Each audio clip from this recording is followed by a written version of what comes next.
Debido a la pandemia, muchas personas han caído en la pobreza en todo el mundo. Debido a eso, los gobiernos han recurrido a la asistencia social para solucionar el problema.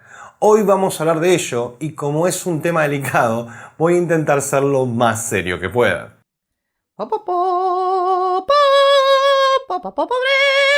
Pobres, pobres, tengo que quitarle a todos y no solucionar nada. Pobres.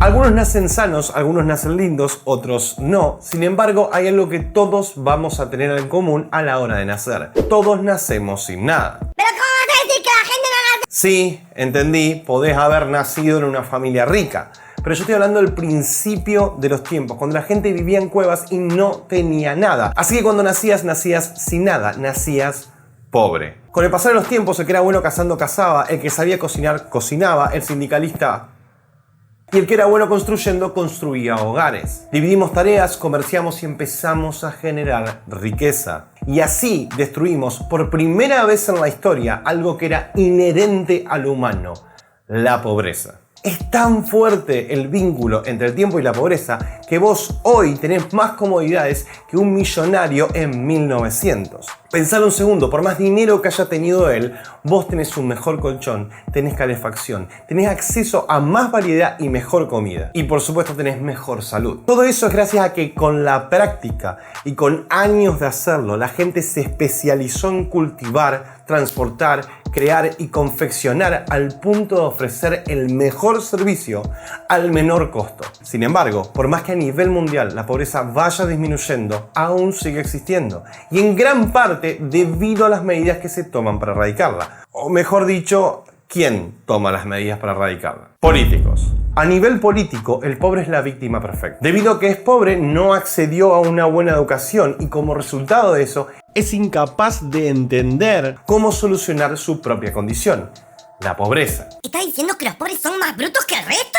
Sí, y también debido a que es pobre, incluso si supiese cómo solucionar su problema, no tiene los medios económicos para hacer llegar su mensaje. Entonces, sin voz y sin voto, se termina volviendo una herramienta política. E irónicamente, la solución a su pobreza va a venir de la boca de políticos millonarios. La asistencia social. Me pregunto yo si alguno de estos políticos llegó a ser millonario con asistencia social. La asistencia social es literalmente darle dinero público a los pobres. El problema es que no existe tal cosa como el dinero público. La riqueza se genera en el sector privado y luego se quita con impuestos y eso es lo que llamamos dinero público. Pero pará, ¿la pobreza se soluciona o no con dinero?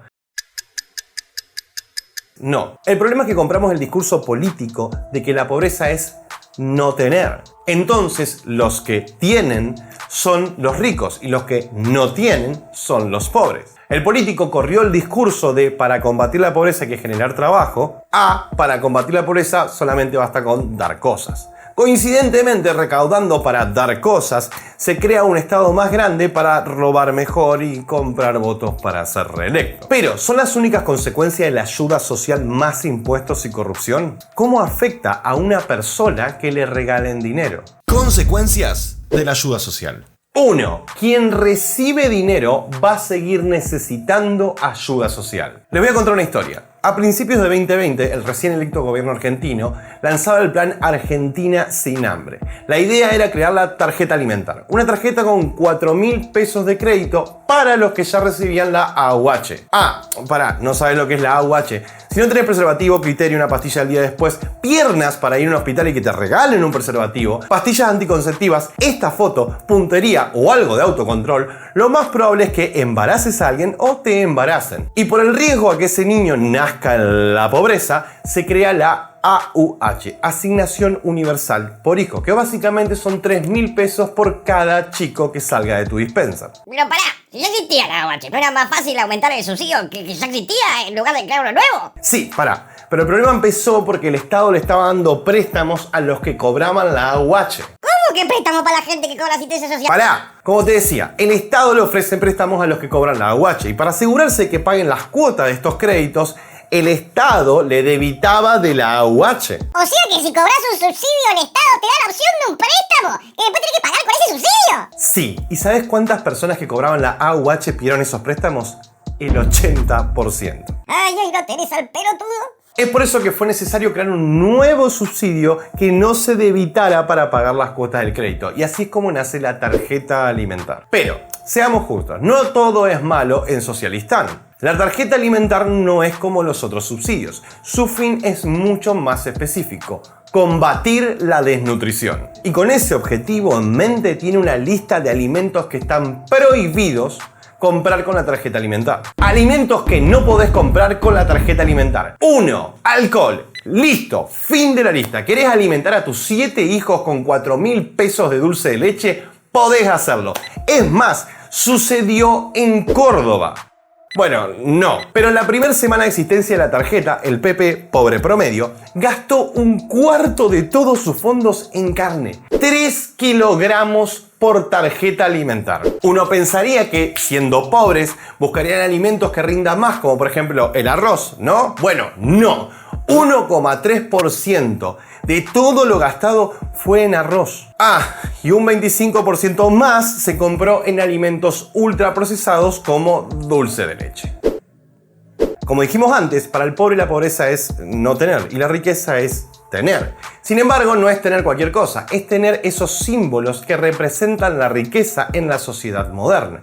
Un celular, ropa de marca, un asado o altas llantas. Y no estoy diciendo que sea un problema filosófico de consumismo y todo eso. Lo que estoy diciendo simplemente es que si vos no sos el que genera el dinero, dudo mucho que lo cuides. 2. Quien recibe la ayuda social pierde la noción del valor del dinero. Imaginemos dos situaciones, un chico y un adulto. No, otro adulto.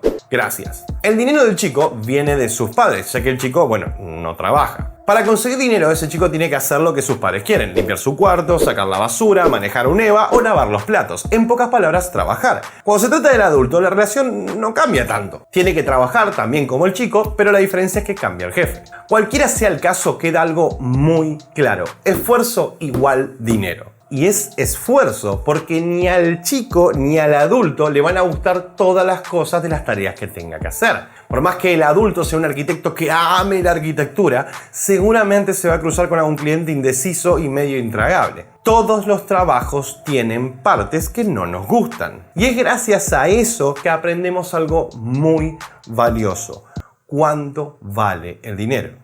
Este billete no vale 200 pesos. Este billete vale sacar la basura o estar una hora haciendo delivery o tratar con un cliente enojado. Siendo consciente de lo que nos costó conseguir el dinero, lo vamos a cuidar. Sin embargo, esa reflexión no existe cuando se trata de ayuda social. La persona que recibe el dinero no entiende el esfuerzo que se hizo para generarlo, por lo tanto, no lo cuida. Y además van a pedir siempre que le den más y más. 3. Para otorgar la ayuda social se promueve el odio. La ayuda social no es algo que le puedas dar a cualquiera. La mayoría de las personas tiene muy arraigada la relación esfuerzo-dinero y son reacios a la idea de recibir dinero sin algo a cambio. Pero ese pensamiento se puede cambiar desde la política. La ayuda social no fue siempre lo que es hoy. En Estados Unidos, los primeros planes de ayuda social estaban orientados a la reinserción laboral. O sea, la idea en general era que vos recibas un plan, busques un trabajo y si lo conseguías se te da un bono y eventualmente dejas de cobrar ese plan. En Argentina los inicios fueron iguales y así también en la mayoría de los países que existe la ayuda social. Y en todos los casos se dieron dos fenómenos. Uno, la sociedad marginaba a aquellos que recibían la ayuda social porque los trataban de, parásitos del sistema. Y los que cobraban la ayuda social tenían una tendencia clara a votar el político que les había dado la ayuda social. Por lo tanto, si el político quería ser reelecto, tenía que destruir esa mala imagen de los planes sociales. Y la mejor forma de hacerlo es correr las consecuencias a otro lado. ¿Por qué el pobre es pobre? En pocas palabras, porque, no es productivo. O sea, no tiene un trabajo que pague lo suficiente como para sacarlo de su condición de pobreza. Y la razón por la cual no tiene ese trabajo son dos. Uno, no tiene la educación para acceder a esa clase de trabajos, o dos, no existen esa clase de trabajos donde vive. Cualquiera sea las dos razones, la culpa es del político. Si hay mala educación en un país donde la educación es pública, la culpa es del político. Y si no hay generaciones de trabajo para gente que no tenga experiencia, que pague sueldos como para que eventualmente pueda escapar de la pobreza, es por culpa del político, ya que hay demasiada presión impositiva y las empresas no vienen a invertir y no se generan esa clase de trabajos. ¿A qué punto nos lleva todo esto? Que el político tiene que encontrar un culpable de la pobreza que no sea él mismo, para luego poder encontrar una excusa para poder seguir dando asistencia social. Y ahí es donde entra el discurso más peligroso de todos, el discurso de pobres y ricos. Vos sos pobre porque un millonario malvado se lleva la que es tuya. Entonces, si yo le saco con impuestos a ese millonario malvado y te lo doy a vos, no es asistencia social, es justicia social. Y desde lo argumental, ¿quién está en contra de la justicia? El otro problema que se genera en este discurso es que, siguiendo con la misma línea lógica, ahora pobreza es igual a injusticia. Entonces, mientras más pobreza haya, más justicia van a pedir los pobres. Lo cual nos lleva a que las personas que perciban el plan social odien a los que ellos consideran ricos. ¿Y qué significa ser rico? Bueno, tener lo que ellos no. No significa tener un montón de dinero. Capaz que simplemente con tener unas mejores zapatillas ya sos rico, porque la definición de pobreza era no tener. Y el daño psicológico es profundo y grave, al punto de vivir situaciones como esta. Te voy a dar un poco de contexto. Esta es una discusión entre un policía, un testigo y una persona pobre que su perro acaba de atacar a alguien. Nosotros estábamos acá, los dos perros con correa. Tienen plata, ¿no es cierto? Ustedes son ricos, tienen plata. Rico, señora. Le debo 25 lucas como tributo, voy a ser rico. Sin ningún tipo de conexión alguna, la persona se desliga de toda culpa porque es pobre y acusa a los otros de ser ricos, lo cual no tiene nada que ver. El discurso de ricos y pobres es peligroso porque la pobreza duele. Y si yo te presento a un responsable de tu pobreza, lo vas a terminar odiando. Y no te va a dar culpa robarle o matarlo. Y todo porque un hijo de puta político quería ser reelecto. 4.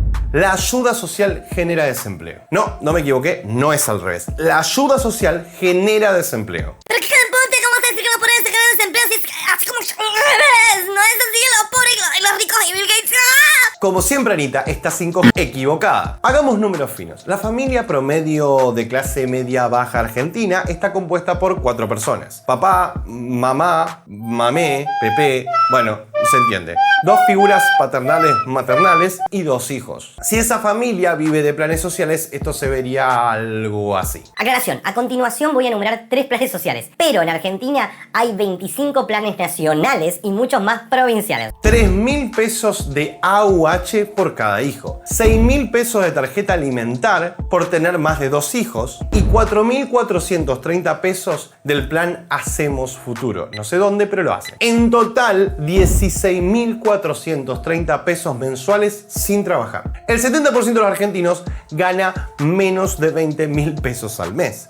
Lo cual significa que si yo tengo 20.000 menos 16.000, el único incentivo para trabajar y no correr planes sociales son 4.000 pesos. ¿Trabajarías por esa cantidad? Un estudio en Estados Unidos reveló que mientras más se acercaba la asistencia social al salario mínimo, más gente dejaba de trabajar y pasaba a cobrar la asistencia social. Entonces, no es que necesariamente aumentaba el desempleo y la pobreza, simplemente la gente se iba porque, bueno, es lógico. ¿Por qué te levantarías todos los días temprano, renegarías con gente, te estarías trabajando, pagarías transporte público si te podés quedar en casa y cobrar casi el 80% de tu sueldo? En Argentina, en los últimos 20 años, el gasto público para ayuda social se multiplicó muchas veces y la pobreza y el desempleo solamente aumentaron. 5. La ayuda social destruye el sistema que permite la ayuda social. Aunque en casi todo el video estuve hablando de Argentina, eso no significa que la ayuda social sea algo exclusivo de los países pobres. En los países ricos se está viviendo buenas épocas. Ya sé, pandemia, pero en realidad se está viviendo buenas épocas igual.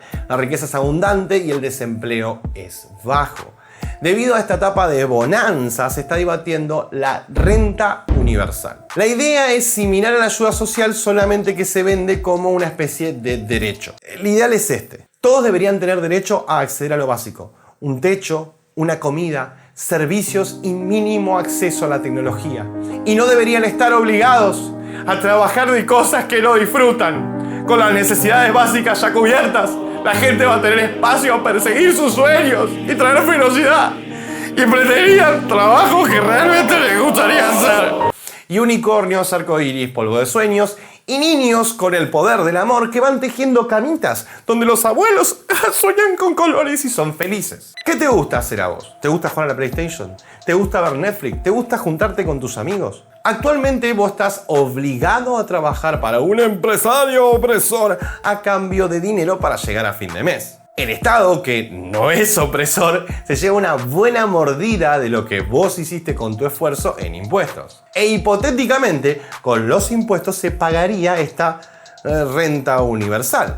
Así que explícame cómo mierda se va a pagar la renta universal si nadie va a tener la obligación de trabajar y por lo tanto no va a pagar impuestos. Si no tendrías vos la obligación de trabajar, ¿no estarías todo el día jugando a la Play, mirando Netflix o juntándote con tus amigos? La renta universal es inaplicable porque los que la tienen que pagar dejaron de trabajar porque cobran la renta universal. Obviamente que las consecuencias en los países ricos van a ser una reducción del PBI, un gran susto y una vuelta al sistema anterior, como ya pasó en Suecia. O se va a testear en un grupo pequeño de gente y se va a descubrir que no funciona, como ya pasó en Finlandia. Pero en los países pobres, bueno, no es lo mismo. En Argentina actualmente se está discutiendo la creación de la renta universal. Y quiero que lo pienses un segundo, porque ni siquiera podemos pagar los planes sociales, menos que menos vamos a pagar una cosa universal para todos. Lo que va a pasar es que va a haber un aumento de impuestos. Eso va a hacer que las empresas se fundan y menos empresas vengan a invertir a este país. Eso va a generar desempleo y a la vez se va a recaudar muchísimo menos con impuestos. El gobierno, que ya no va a poder sostener la renta universal con impuestos, va a empezar a imprimir dinero. Eso va a terminar de sumir en la pobreza a aquellos que todavía no estaban ahí y va a terminar de fundir a las empresas generando aún más desempleo e, irónicamente, más necesidad de asistencia social porque el país no va a ser un buen lugar para generar trabajo. Y cuando un país se hunde en la pobreza absoluta, aparece la desnutrición, que genera una ignorancia genética, una incapacidad de aprender nuevas cosas y, además de todo, crimen. Y si creen por un segundo que esta historia termina con una revolución francesa, donde todos vamos a salir a matar políticos a la calle, no conocen Venezuela. Esto termina con gente rota, gente sin alma, rogando por un nuevo plan de ayuda social, gente que no sabe hacer nada útil, gente que solo van a ser cáscaras de las personas que podrían haber sido. Espero que te haya gustado mucho este video. Como siempre, un gran agradecimiento a los Patreons, que son los que hacen posible este canal. Muchísimas gracias, enojados, coléricos, iracundos, berserkers.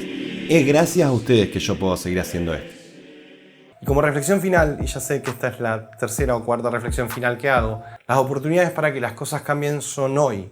Así que si estás viendo este video, no importa en qué parte del mundo, si tu país está tomando esta dirección, no esperes que otra persona levante la bandera, no esperes un líder milagroso que venga a traerte todas las soluciones. Vos sos la solución. Porque capaz que vos sabés sumar mejor que el resto, capaz que vos sabés hablar mejor que el resto, capaz que vos sabés cautivar a la gente mejor que el resto. Y se necesita de vos, de ese don que tenés único, de eso que te hace diferente. Porque esto no va a cambiar sin personas que se involucren. Acércate al partido político que tengas cerca, que esté en contra de estas cosas. Acércate a las fundaciones que se dediquen a combatir estas cosas. Forma parte del cambio. No seas víctima de una constante que se está dando porque todos estamos sumidos en la inacción absoluta. De nuevo, muchas gracias a los Patreons y de verdad, de corazón, les deseo libertad. Soy un tipo enojado que está cansado que le robe el Estado, que a mi libertad